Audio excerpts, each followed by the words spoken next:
അപ്പോൾ ഞാൻ gold loan security ഉണ്ട്, നല്ല ഉറക്കം കിട്ടും എനിക്ക്. അതേപോലെ തന്നെ 125% ഗ്യാരണ്ടി എന്ന് പറഞ്ഞു. Then what is the story of gold loans, ഇല്ലെങ്കിൽ how gold loan is related with gold rates. This a chart.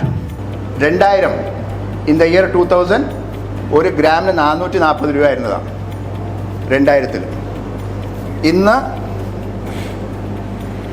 9375. ഓരോ വർഷം നിങ്ങൾ നോക്കിക്കോളൂ ചാർട്ട്, 1-2 വർഷം മാത്രമേ ഉള്ളൂ താഴോട്ട് പോയിരിക്കുന്നത്. Gold is always going on top and top and top and top.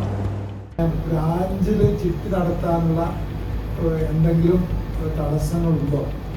Sir, നമ്മുടെ 50 ബ്രാഞ്ചും ബ്രാഞ്ച് അല്ല സർ, കളക്ഷൻ സെൻ്റർ ആണ്. 40,000 രൂപ അത് ഇപ്പോൾ സാധാരണ എക്സാമ്പിൾ, സാർ എനിക്ക് 10,000 രൂപ ഡെപ്പോസിറ്റ് ഇട്ടു, അപ്പോൾ ഞാൻ പലിശ കൊടുക്കണമല്ലോ. ഒരു വർഷം കഴിഞ്ഞിട്ട് മെച്യൂരിറ്റി ആകുമ്പോൾ ഞാൻ എന്ത് ചെയ്യും? മുതലും പലിശയും കൊടുക്കണം. ഇവർക്ക് എങ്ങനെയാണെന്ന് പറയുമ്പോൾ ഇവരെ ലോൺ തീരുന്നവരെ നമ്മൾ കാശ് തിരിച്ചു കൊടുക്കില്ല. അതുവരെ ഡിപ്പോസിറ്റും പലിശയും നമ്മളെ കയ്യിൽ തന്നെയാണ്. ലോൺ തീരുമ്പോൾ ആ ചേച്ചിക്ക് നമ്മൾ ഈ പറയുന്ന 10,000 രൂപയും അതിൻ്റെ പലിശ നമ്മൾ എത്രയാണോ അവർക്ക് കൊടുക്കേണ്ടത് അവർക്ക് കൊടുക്കും. അത് സേവിങ് ആയി മാറിയില്ലേ?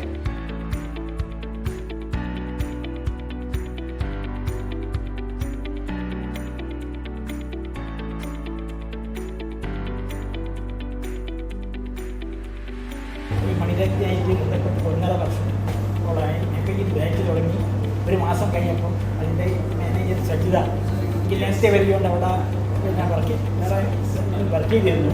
അപ്പോൾ അവർ 4 പ്രാവശ്യം എൻ്റെ വീട്ടിൽ തുറന്ന് ഞാൻ അവരോട് എല്ലാ കാര്യവും ചോദിച്ചു മനസ്സിലാക്കി. കാരണം അവർ പറഞ്ഞിട്ടുണ്ടെങ്കിൽ അങ്ങനെ നമ്മളോട് ഇതിൽ പറഞ്ഞത് എല്ലാ കാര്യവും ഈച്ചിൻ്റെ എല്ലാം പോയിട്ട് ഞാൻ അവരോട് ചോദിച്ചു.